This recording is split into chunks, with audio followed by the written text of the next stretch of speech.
ESPN Daily from ESPN. Good morning! This Sunday is Father's Day, and thus I would like to seize this opportunity to give a shout out to my dad, the guy who cultivated my love for sports and taught me at an early age that games are won and lost long before you step on the field. Also, if my brother's reading this, good luck topping that one, loser. Here's your ESPN Daily. Ha ha ha. Oh, Juneteenth. Today is Juneteenth. The day has come into the national discussion in the wake of George Floyd's death and the Black Lives Matter protests, as it has been declared a corporate holiday by many companies and sports teams. But the day has been honored for more than 150 years. For more on this, here's an excerpt from an essay written by Dr. Carrie Greenidge, Interim Director of the American Studies Program at Tufts University for the Undefeated. Because my family lived and breathed in all aspects of Black history, I knew about Juneteenth, that it was celebrated by many Black folks, particularly in the South, to commemorate the day that Union General Gordon Granger stood on the balcony of Galveston's Ashton Villa to read aloud General Order No. 2, the formal announcement of the Emancipation Proclamation in Texas. I also knew that former slaves called the day Jubilee, a term used in the book of Leviticus to describe the moment at which Hebrew slaves and prisoners were freed in the land of Israel. Well, why can't they still call it that? That's a nicer name. Jubilee. I like that. I grew up around Black people steeped in Black radical and intellectual traditions, so I never assumed that Juneteenth marked the end of slavery. America's 2 centuries of racial slavery did not end until ratification of the 13th Amendment to the Constitution on December 6, 1865. I also learned from my Black Panther uncle that the 13th Amendment stated that slavery and involuntary servitude were unconstitutional except as punishment for a crime, a constitutional loophole that I studied more in-depth during graduate school when I decided to make a career out of writing about Blackness and all of its beauty and liabilities. Okay. In this moment of international racial... Okay. I understand how that is a loophole, but I'm just saying, if you just enforce things as they should be, I don't know. I just don't think that probably wasn't written to be a loophole. Anyway, in this moment of international racial reckoning, however, it is important to realize that much like the original celebrants in 1860s Texas, we are still at the beginning, not at the end of our fight for Black humanity, dignity, and justice. Oh, God. You have your humanity. You have your dignity. You have your justice. Look at the stats. There is no injustice. There isn't. The only injustice is the lies that you're telling your children. The only Hey, Max. The only injustice is the lies Oh no, injustice, yes. The lies that you are feeding your children. That you are feeding everybody. And the lives that are lost because of those lies. That is the injustice. Go to The Undefeated to read the complete essay and more. Listen up. Pain, perseverance, and the promise of family. On the field, NFL wide receiver Marquise Goodwin is known for his game-breaking speed. The new Philadelphia Eagle is not only one of the fastest players in the NFL, but also a former Olympian in the long jump. What's less known is Marquise and his wife Morgan, a former collegiate sprinter and hurdler, work as advocates for parents who have suffered the loss of an infant. Oh. It's work that is rooted in the Goodwins' own personal journey of losing 3 children, one they've shared with rare openness. Oh.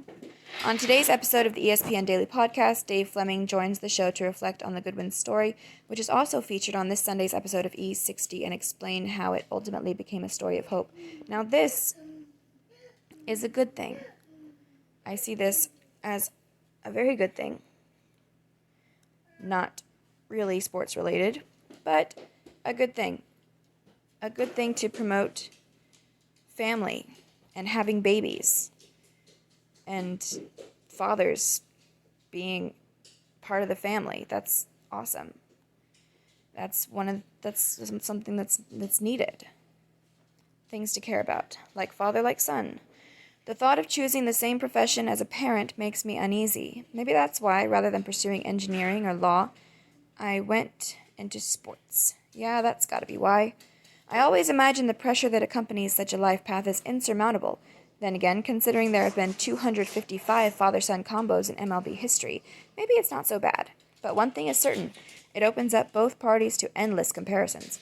Comparisons that we went ahead and made for you in the name of Father's Day.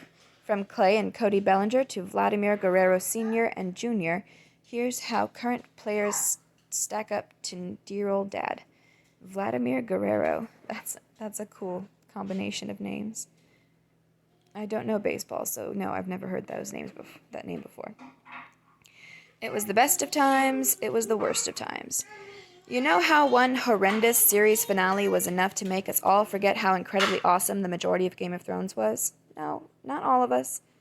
And I personally didn't have that big of a problem with it. Bring on the hate. Well, I sort of feel that way about 2020. This year has tried us so hard that it's tough to remember all the good stuff that came before it. I'm not saying that the 2010s were necessarily anything to write home about, but they did provide us with some awesome moments on the gridiron. You know, like that time, depending on who you were rooting for, the Patriots overcame a 28-3 deficit to win Super Bowl 51, or when Peyton Manning found new life and a Super Bowl ring with the Denver Broncos. There were also remarkable efforts off the field, such as when J.J. Watt used his social media clout to raise more than $41 million for Hurricane Harvey relief. For all the winners of the decade, there were also the ones who didn't fare well, like the entire Cleveland Browns organization, or anyone who drafted Doug Martin in fantasy. Before a new decade begins in the NFL this season, ESPN's NFL Nation reporters are looking back at the best and worst of the past 10 years, in addition to naming the top players of the decade for all 32 teams. You can check out ESPN's all-decade team by division.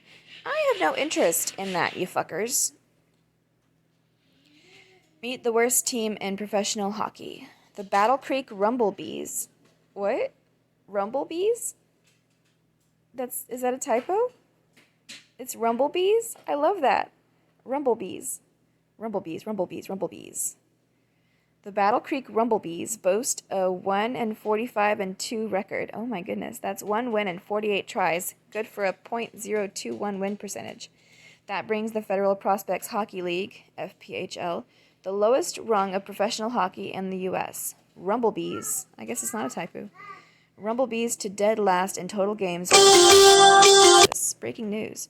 NCAA bans championship events from being played in states where the Confederate flag has a prominent presence. That is despicable. Really. You are overstepping your bounds. Seriously. I hope, you know what I hope? I hope that's, I know this is not going to happen, they're just going to capitulate, but it would be nice if whatever these states are would just break away and form their own organization, college football organization. But of course it's not going to happen. They're just going to kowtow. They're going to bootlick. They're going to kiss ass. Rumblebees. To dead last in total games won out of all 120 teams that played professional hockey in North America during the 2019-20 season.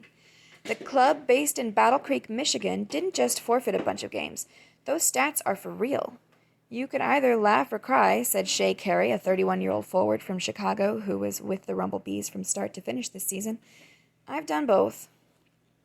Rumblebees. At least they have a great name. Overheard. Is he really that damn good? Because every time I see him, he can't hit nothing. Ken Griffey Sr. to Ken Griffey Jr.'s mom, Alberta Griffey. Remember when? Oh, pardon me. I needed a drink of water. Remember when? Shield your eyes, Warriors fans.